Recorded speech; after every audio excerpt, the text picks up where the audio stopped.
최근 보도된 한국 관련 기사로 인해 일본에서는 갑론을박이 펼쳐지고 있습니다. 보도 내용에서는 일본인이 듣기 싫은 뉴스라는 소제목이 있었고, 실제로 이 기사는 일본인이 애써 외면하며 듣기 싫어하는 내용들을 직설적으로 짚어주었습니다. 일본 반응을 가져오는 과정에서 엄청난 이슈가 아니면 기사의 댓글이 1,000여 개가 넘어가는 경우가 굉장히 드물다는 걸 알 수 있는데요. 이 기사에는 1,000여 개가 넘어가는 댓글이 달렸고, 수많은 네티즌들이 믿을 수 없다는 반응 혹은 자조적인 의견 등 다양한 의견을 나누고 있었습니다. 이토록 열띤 토론의 장을 열 수 있었던 흥미로운 기사의 내용은 무엇인지, 어떤 반응들이 있는지 지금부터 전달해 드리도록 하겠습니다. 기사의 제목은 한국이 일본을 제친 것이 아베노믹스 시대의 최대의 사건이다 였습니다. 일본의 실질 임금이 2000년경부터 거의 제자리 걸음이었던 반면 한국의 실질 임금은 2020년까지 1.4배 증가했고, 이에 따라 2000년에는 일본의 70%에 불과했던 한국의 임금이 2020년에는 일본보다 9%가량 높은 수준이 되었다는 분석으로 시작되었는데요. 기사는 다양한 국제 랭킹에서도 이제 한국은 일본보다 상위에 위치하고 있고, 이런 상황이 펼쳐진 이유는 한국에서 기술 혁신이 이루어진 반면 일본은 엔화 약세에 안주하고 혁신을 게을리했던 탓이라고 설명했습니다. 이후 일본인이 듣기 싫은 뉴스라는 소제목으로 아베노믹스에 대한 재평가가 필요하다는 내용을 실었습니다. 총선이 다가오는 것도 있고 아베노믹스 평가의 논의가 이뤄지고 있다고 일본의 상황을 전했죠. 기사는 아베노믹스 기간에 일어난 중요한 사건의 하나는 한국이 일본을 앞지른 것이고, 지금 한국은 다양한 지표에서 일본을 제치고 있다고 설명했습니다.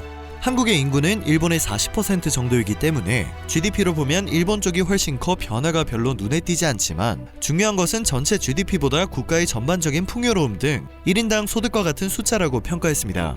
또 한국은 홍콩이나 싱가포르 같은 인구가 매우 적은 도시 국가와는 다르다고 설명했습니다. 도시 국가의 1인당 GDP가 높아지는 것은 어떤 의미에선 당연하지만 한국은 기본적으로 일본과 유사한 구조의 국가이기 때문에 한국이 일본을 제치고 나간 것은 중요한 사건이 아닐 수 없다고 강조했습니다. 이어 너무 중요한 사건인데 일본에서는 이런 뉴스가 거의 보도되지 않았다고 꼬집었습니다. 기사는 그 이유에 대해 일본인들에게 듣기 싫은 소식이기 때문일 거라고 예상했고, 듣기 싫은 뉴스와 불편한 뉴스에 귀를 막아버릴 필요는 있지만 이런 뉴스만큼은 진지하게 마주할 필요가 있다며 현실을 마주하지 않는 일본인들의 자세를 지적했습니다.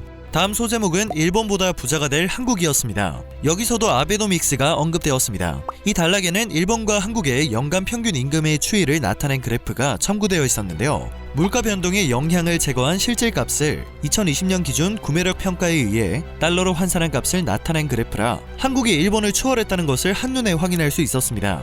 일본의 값이 2000년 3.8만 달러에서 2020년 3.9만 달러까지 사실상 제자리 걸음이었던 것에 비해 한국의 값은 2000년 2.9만 달러에서 2020년 4.2만 달러까지 1.4배가 되었다고 설명했죠. 기사는 이러한 역전이 2015년에 일어났음을 강조했습니다. 아베노믹스가 한창 진행 중인 상황이었다는 겁니다. 그리고 한국의 최저임금이 일본보다 높아진 것이 잠시 화제가 되었던 적이 있었음을 돌아보며, 당시 한국은 최저임금 정책이 너무 높은 값으로 설정되어 있는 것이 문제다라는 의견이 나왔었다고 전했습니다. 그러나 기사는 최근에는 평균 임금이 일본보다 높다며 이것은 경제의 실력을 나타내는 것이라고 설명했습니다.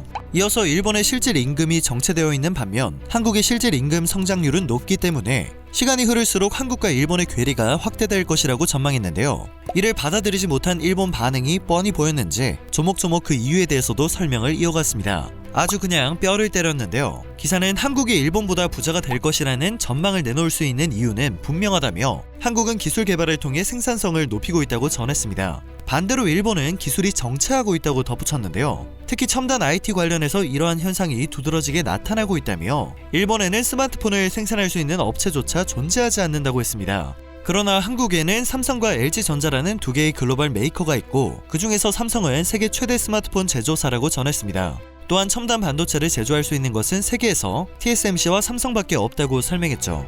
기사는 한국이 고속통신 규격인 5G를 세계 최초로 상용화했다는 점까지 덧붙이며 확대되고 있는 한국과 일본의 괴리를 납득시키고 있었습니다. 심지어 기사는 대학 경쟁력을 포함해 각종 순위에서 한국이 일본보다 상위를 차지하고 있다며 국제경영개발원의 세계의 경제력 영감 내용을 첨부하기도 했는데요. 2021년 순위는 한국이 23위, 일본이 31위를 차지하고 있습니다. 2017년만 하더라도 한국은 27위, 일본은 25위였는데요. 2019년 역전이 이뤄진 것입니다.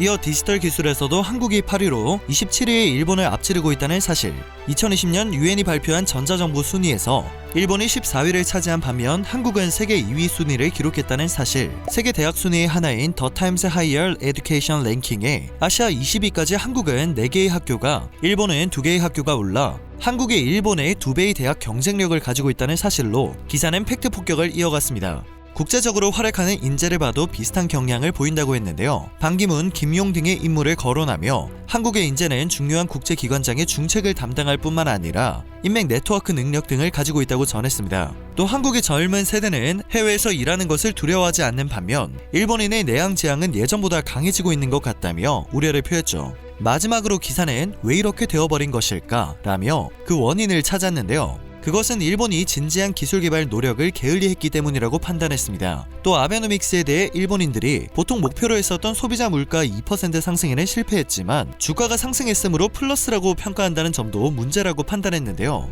이것은 주식 보유자의 입장에서의 평가가 되어야지 국민의 대부분인 근로자의 입장의 평가가 아니어야 한다고 설명했습니다. 그러면서 주가 상승은 그 전에 언급했던 것처럼 달러로 평가한 일본엔의 임금을 억제함으로써 실현한 것이라고 했습니다. 기술 개발이나 새로운 비즈니스 모델의 창출로 주가 상승이 실현되지 않았다는 설명이었습니다. 기사는 그럼에도 불구하고 정치는 변화하고 있지 않고 이런 현실이 일본의 비극이라며 마무리되었습니다. 아주 날카롭게 일본의 현실을 고발한 보도 내용이었지만 일본인이 듣기 싫은 뉴스라는 소제목처럼 부정적 반응이 쏟아질 것이 뻔히 보였는데요. 의외였던 점은 비슷한 내용의 기사와 달리 날조다, 믿을 수 없다는 의견이 전부가 아니었던 것이었습니다. 1천여 개가 넘는 댓글이 달린 만큼 정말 다양한 의견을 찾아볼 수 있었죠. 현실을 받아들이며 자조적인 반응을 보이는 의견 중에서는 잃어버린 20년으로 일본인의 월급은 오르지 못했고 버려져 한국의 우수한 인재들에게 추월당해 스스로 쇠퇴하는 계기를 만들지 않았나 생각한다. 20년 이상 디플레이션을 방치해 재정 위기를 부르고 필요한 기술 투자와 교육 투자를 게을리한 결과다. 결국 일본 국민들의 의지가 모여 쇠퇴의 길을 선택한 것이나 다름이 없다. 문제를 피하지 말자. 한국은 너무 싫지만 이 기사에 대해서는 동감합니다. 아베노믹스는 일본인 염가 판매 정책이라고 처음부터 알아차렸다. 엔저라에서 싼 제품을 대량으로 수입하고 싼 해외 여행지로 외국인 관광객을 불러오는 것, 그건 기술이 있는 선진국이 할 일이 아니다. 아베노믹스의 시행은 일본이 선진국이 아니라 쇠퇴국으로 전락했다는 말이나 다름이 없다는 반응이 큰 공감을 얻고 있었습니다. 반면 뭐라든 간에 대부분의 사람들에게 일본은 살기 좋은 나라다. 선진국 중에서도 부의 격차가 적기 때문이다. 월급에 불만이 있는 사람은 한국에 가서 살아라. 억지로 최저임금을 올린 한국은 그에 대한 후폭풍을 겪고 있습니다. 앞뒤 생각하지 않고 새로운 것에 손을 댄다고 해서 성공하는 것은 아닙니다와 같이 여전히 현실을 부정하며 정신승리를 하는 반응 역시 많은 공감을 얻고 있었습니다. 지난 4일 출범한 일본 기시다 후미오 내각은 현재 코로나로 망가진 경제 살리기를 위해 성장보다 분배에 초점을 맞추기로 했습니다. 기업 성장에 집중해 경제 낙수 효과를 누린다는 아베노믹스와는 결이 다른 행보입니다. 이렇게 기시다 후미오 총리가 내각 구성에 이어 경제 기조에도 새 색깔을 드러내자 기시다 내각 출범의 킹메이커를 자임했던 아베 전 총리가 불쾌감을 드러낸 것으로 알려지고 있습니다. 새 정부 출범부터 자민당 집권 세력 내부 불협화음이 나기 시작한 모습이 꽤나 볼만한 상황입니다. 우리의 스파이 아베 전 총리를 불쾌하게 만든 기시다 총리의 구상이 성공을 거둘지 물론 미지수입니다. 분배 강화가 즉각적으로 효과를 볼 수 있는 것이 아니기 때문입니다. 아직도 현실을 외면하고 있는 일본인들이 정신을 차리는 먼 훗날 우리나라는 또 얼마나 많은 부분에서 일본보다 앞서 있을지 기대가 됩니다. 오늘 전해드릴 소식은 여기까지입니다.